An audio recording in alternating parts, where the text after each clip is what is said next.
Correcto.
Cordial saludo.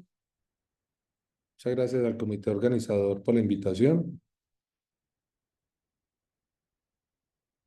Como declaración de conflictos, debo decir que no tengo ningún conflicto para poder realizar esta presentación.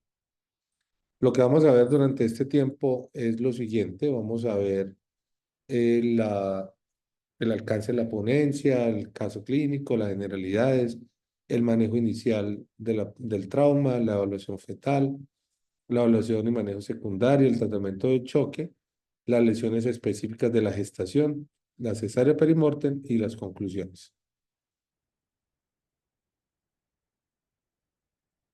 El alcance de la ponencia es poder realizar una revisión práctica sobre el enfoque diagnóstico y el manejo del trauma durante la etapa gestacional, ajustada a los diferentes niveles de complejidad. Entonces vamos a mirar qué es lo que debemos hacer en cada uno de los niveles o generalidades del manejo de la paciente con trauma en la etapa gestacional. Vamos a tener dos casos clínicos que vamos a ir desarrollando al final y durante la ponencia. Ana María no tiene ningún antecedente, tiene 28 años, tiene 24 semanas de gestación, es su primer embarazo, es traída a la sala de emergencias porque tiene un accidente vehicular. El vehículo estaba estacionado en un semáforo y fue impactado en ese momento. Ella refiere dolor intenso en la parte inferior del abdomen y tiene dificultad para respirar. No presenta sangrado vaginal ni pérdida de líquido amniótico. Vamos a mirar con este caso dos situaciones para ver cómo lo enfocamos. El primer desenlace es que la paciente tiene una presión de 170, una cardíaca de 100, un respiratorio de 22, 96 de saturación y 112 en glucometría. El abdomen es suave, hay dolor a la palpación en la región suprapúbica, no hay distensión, hay unos hematomas en la parte posterior del cuello y la espalda, y el monitoreo fetal muestra el Doppler, se escucha la frecuencia cardíaca fetal, más o menos 150 respiraciones por minuto, y no hay desaceleraciones. La ecografía muestra un feto en posición cefálica, con frecuencia cardíaca normal, no hay hematomas intraabdominales, ni hay desprendimientos de placenta. Y la hemoglobina tiene 12 gramos por decilitro, unas pruebas de coagulación con rangos normales.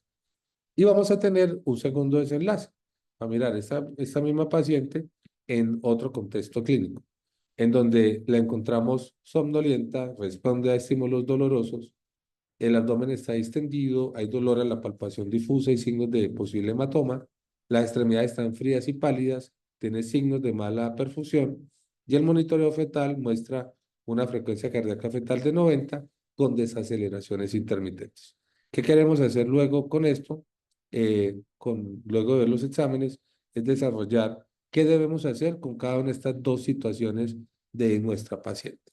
La ecografía en este segundo desenlace o caso muestra un hematoma retroperitoneal y signos de desprendimiento de placenta. La hemoglobina es de 6 gramos por decilitro y hay una prolongación del tiempo de protombina en las pruebas de coagulación. Como generalidades, es importante reconocer y saber que la incidencia del trauma en el embarazo es del 6 al 8%. Es algo importante y debemos prestarle atención. Es la principal causa de mortalidad no obstétrica en países industrializados. Generalmente estos casos se presentan el 54,6% más o menos por accidentes de tránsito y sobre todo por mal uso del cinturón de seguridad, más o menos un 22,3% agresiones por violencia y un 21,8% por caídas. Es importante entender eso porque es la base para poder hacer intervenciones desde salud pública y de algunas políticas de salud pública para poder prevenir estas alteraciones. Hay que recordar también en los cambios fisiológicos del embarazo.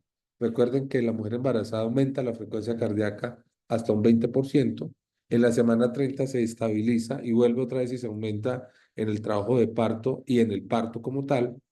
Hay una disminución de la presión arterial durante el segundo trimestre y hay una normalización al momento del parto. Hay un aumento del volumen sistólico aproximadamente en un 30%, hay un aumento del gasto cardíaco en un 40 o 50%, una disminución de la resistencia vascular sistémica en un 30% más o menos, y es mayor en el segundo trimestre del embarazo. También es importante que la frecuencia respiratoria aumenta.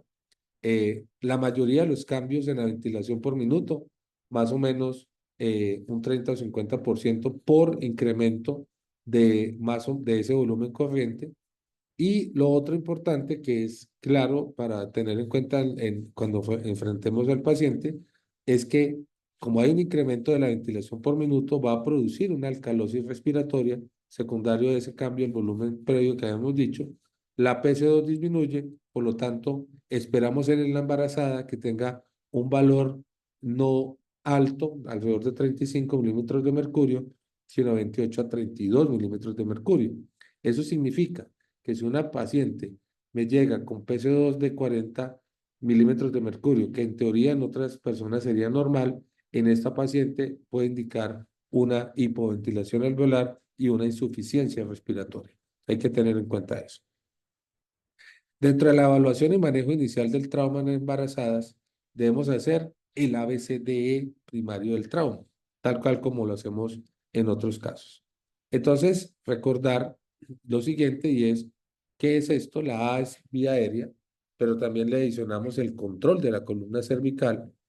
El B es la ventilación y la oxigenación y descartar eventos que comprometan la vida, como neumotoras abierto, neumotoras eh, atención, hemotoras masivo, tórax inestable y taponamiento cardíaco. La C de circulación y hay que hacerle control de sangrado, el déficit, donde evaluamos pupilas, focalización y Glasgow, y la E de exposición, pero también del control de la hipotermia. Debemos tener en cuenta en las embarazadas que en la vía aérea hay mayor riesgo de complicaciones porque hay un aumento de peso, hay aumento del pecho y hay edema en la mucosa del tracto respiratorio. O sea, que hay mayor riesgo de broncoaspiración por estómago lleno y porque se disminuye el gasto cardíaco. Por eso es importante que la vía aérea de la mujer embarazada la maneje un experto. En la ventilación es importante que al intubar se debe realizar descompresión gástrica, muy importante eso.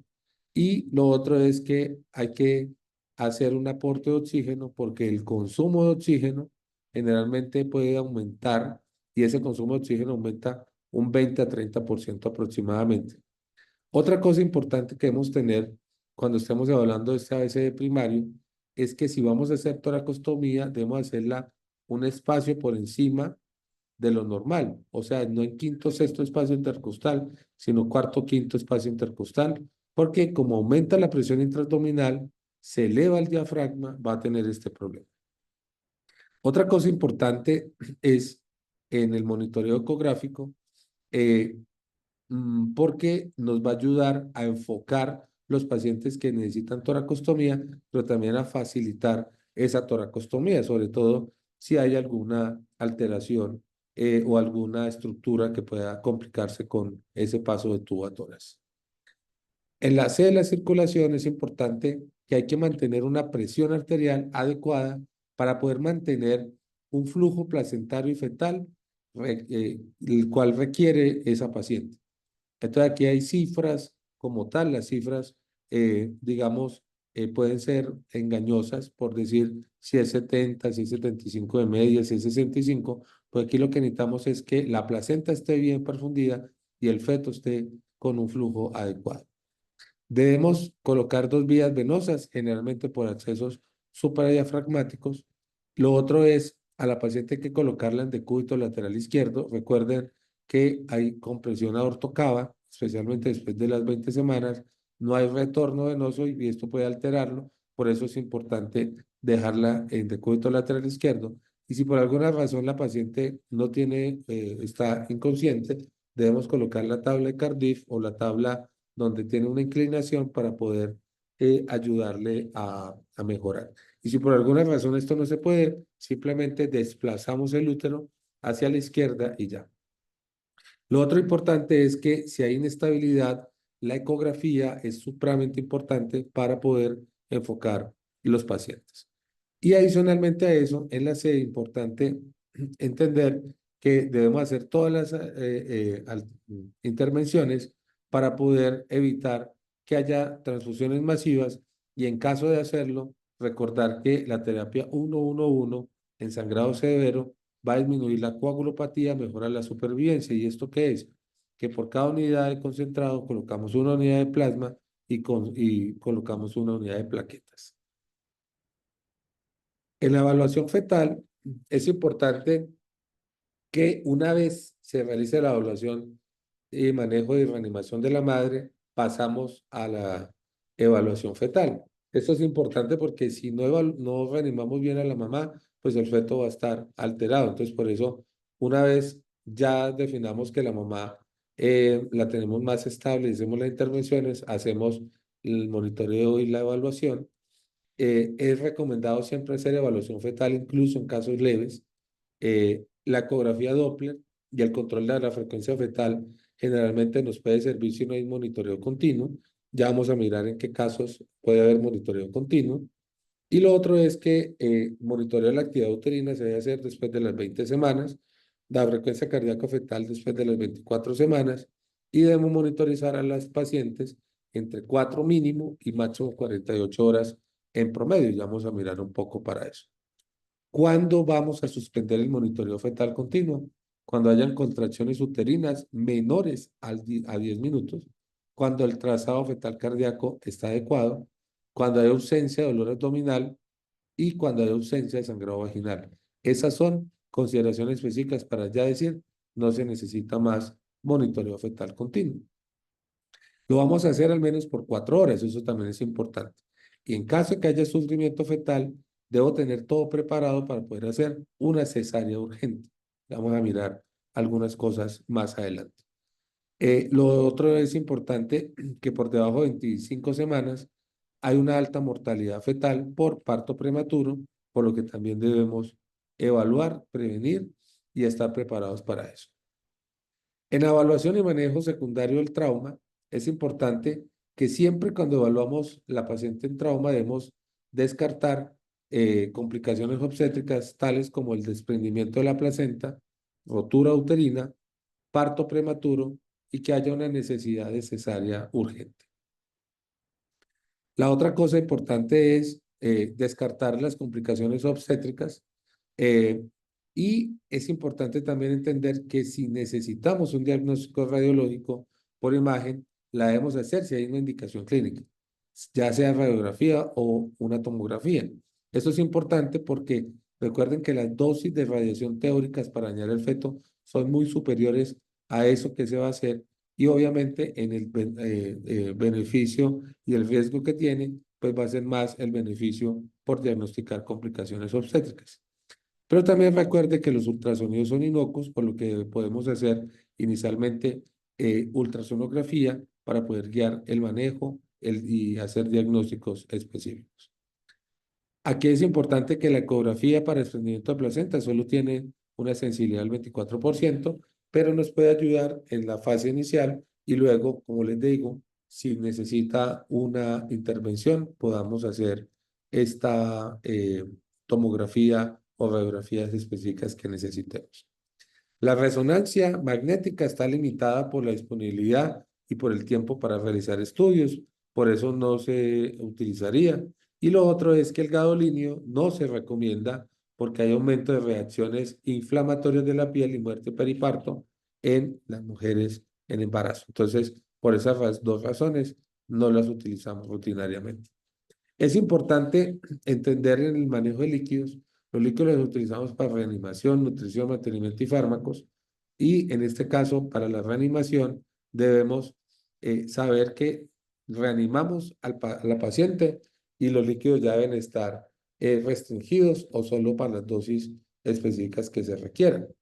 ¿Qué pasa si una paciente tiene retención de líquidos? Aumenta la permeabilidad capilar, hay insuficiencia renal aguda, hay retención de agua y de sodio y otras complicaciones que vamos a ver ahora.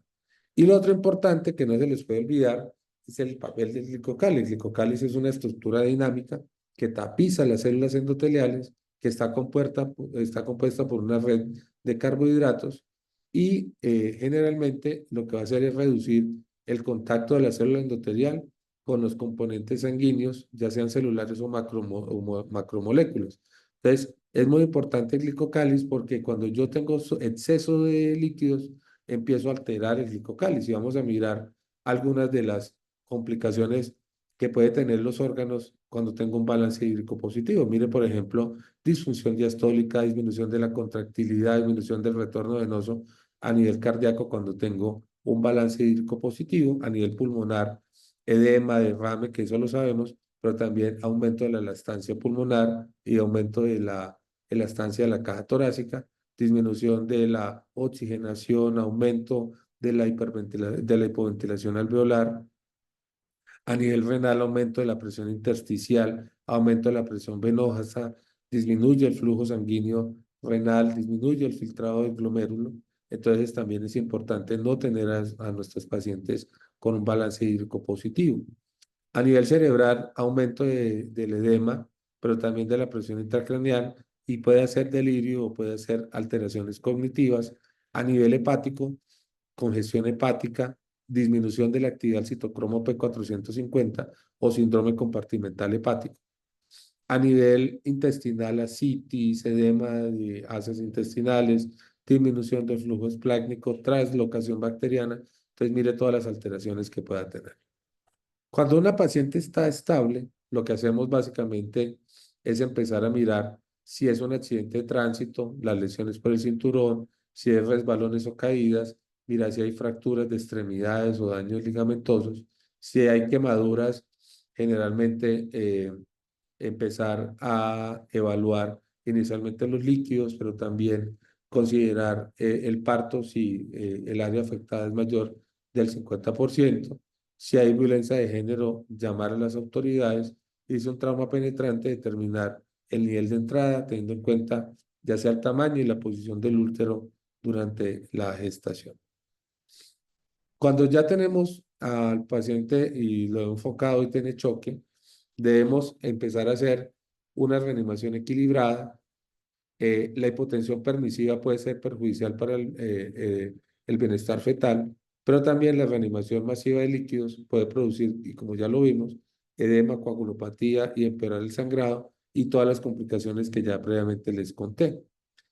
Entonces, es importante mantener ese equilibrio y en el manejo de hemoderivados, tener en cuenta que debemos usar sangre O negativa, si no hay sangre cruzada, protocolo de transfusión masiva que debe tener y más en la mujer embarazada, sobre todo, pues por todas las implicaciones RH que pueda tener y demás. Y lo otro es la relación 1-1-1, sangre, plasma y plaquetas de acuerdo a lo que coloque. Si voy a colocar 3 unidades de concentrado globular, coloco 3 unidades de plasma y coloco 3 unidades de plaquetas. Y si necesito más, pues obviamente lo utilizo. Con respecto a la coagulopatía, el plasma, las plaquetas, los críos y el fibrinógeno, debemos colocarlos si hay signos de coagulopatía y lo que queremos es que el INR esté menor a 1,5, que las plaquetas estén por encima de 50.000 y que haya fibrinógeno mayor a 2 gramos por decilitro. El ácido tranexámico, no hay una evidencia del uso en gestantes, puede reducir la mortalidad o reduce la mortalidad en no gestantes y en hemorragia postparto, pero no está estudiado en gestantes. En cuanto a las lesiones específicas de la gestación, el desprendimiento prematuro de la placenta causa muerte fetal, puede aumentar la gravedad del traumatismo y aquí básicamente es que cuando hay un desprendimiento mayor del 40% existe un riesgo elevado de muerte fetal. Entonces, por eso es importante, por todo el incremento de la presión intraabdominal, la deformación del miometrio que va a producir estas complicaciones. Puede ser asintomática, dolor abdominal, metrorragia, contractura o choque. Y es importante en el monitoreo fetal descartar sufrimiento, hipertonía o policistolia. Puede haber también un coágulo retroplacentario en ecografía, pero recuerden que hay una sensibilidad solo del 24%. Entonces, en este caso, si hay ausencia de compromiso materno y el feto prematuro con inmadurez y la frecuencia cardíaca es normal, tratamiento conservador. Si no tiene esto, hay que finalizar el embarazo. Si hay rotura uterina, después del primer trimestre, el útero es el órgano abdominal más grande y más vulnerable en los traumatismos. Clínicamente puede haber signos de irritación peritoneal, reconocimiento específico de partes fetales, metrorragia o choque hemorrágico con coagulopatía. Y es importante la ecografía, si no la radiografía, mirar si en la radiografía hay aire en cavidad abdominal y el lavado peritoneal, pues es que tenga sangre, pero pues esto es una conducta es reevaluada, que ha sido controvertida y lo más importante es que debemos apoyarnos del grupo quirúrgico para definir si hay una exploración quirúrgica urgente. Si hay rotura de prematura membranas, debe haber o debemos evaluar si hay pérdida de líquidos por vagina, si hay infecciones o contracciones uterinas, porque puede ser más propensa a esto. El diagnóstico clínico, aunque puede usarse en la medición de pH y la ecografía para saber cuánto líquido ha perdido. Y lo otro es que si la paciente está a término, hay que finalizar la gestación. Y si está a pretérmino, debemos valorar el líquido perdido, el riesgo de infección y la madurez fetal para que con el equipo interdisciplinario lo manejemos. En hemorragia feto-materna, muy importante el paso de la sangre por la circulación fetal a la materna. Hay mayor riesgo cuando la placenta es anterior. Y lo otro es importante empezar a definir la reacción por sensibilidad en madres RH negativas con fetos RH positivos, anemia y muerte fetal por pérdida de sangre en el feto. Entonces, hay diferentes formas de hacer el manejo y el diagnóstico, perdón. Administrar dosis empírica de inmunoglobulina en pacientes con sangrado demostrado con mayor de 30 cc de sangre fetal, se debe administrar una dosis adicional y repetir la prueba 24 horas para descartar hemorragias. Contracciones uterinas o amenaza de parto, problema obstétrico más frecuente desencadenado por el trauma. Aquí básicamente si hay dolor abdominal, cambios en el cervix, aumento del tono uterino y lo más importante es disminuir esas contracciones. Entonces la idea es colocar medicamentos para evitar que continúen esas contracciones uterinas. Aquí es importante la valoración del estado materno, la inestabilidad, si hay paro cardíaco, si no hay eso, evaluamos si hay afectación mayor que hematomas, valorar la consulta con el equipo de trauma y si solo hay hematomas o contusiones, hay que valorar la viabilidad fetal, ahí no requiere en este caso pruebas de laboratorio. Permeabilidad de la vía aérea, ventilación, oxigenación, en caso de que esto sí suceda. Y la cesárea perimortem es cuando yo tengo ya una paciente que después de 4 minutos de RCP hay que salvar tanto la vida de la madre como la vida del feto, ¿cierto? Entonces es importante porque si la mamá ahí tiene inminencia de muerte, hay que salvar la vida del feto y si después de 4 minutos de RCP pensamos en salvar la vida del feto y la madre. Y lo otro es que con esto se libera la compresión aortocava y puede mejorar la precarga y el pronóstico de la situación que va a ser fatal. Como conclusiones, nuestra paciente que ya habíamos visto, ok, que tenía esto, hay que darle oxígeno, analgesia, monitoreo fetal y se decide hospitalizar para observación 24 horas, sean signos de alarma y con esto 24 horas después Ana María está estable, el dolor está disminuido, no presenta complicaciones y se da de alta. Recuerden que el trauma en gestante requiere un manejo específico, tanto la madre como el feto, monitoreo y observación, y monitoreo, signos de alarma y atención médica inmediata.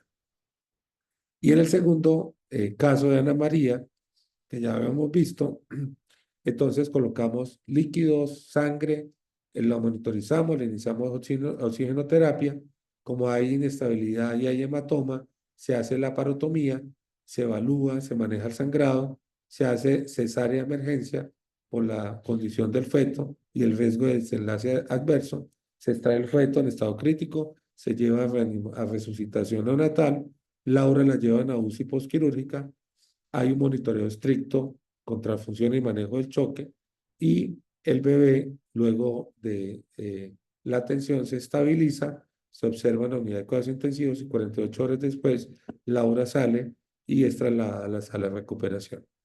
Conclusiones adicionales, que la gestante en trauma y con choque requiere un enfoque interdisciplinario. La identificación temprana de complicaciones y la rápida respuesta permiten el desenlace más favorable y la seguridad durante el embarazo y la atención inmediata ante cualquier trauma. La lesión del útero es más importante entre más avanzado esté el embarazo y después del impacto la presión intrauterina puede aumentar 10 veces en relación con la presión intraparto y es causa como tal de rotura o de hemorragia o desprendimiento. Hay que hacer ABC primario el trauma del paciente obstétrico y monitorizar de forma prolongada, al menos 4 horas al bebé.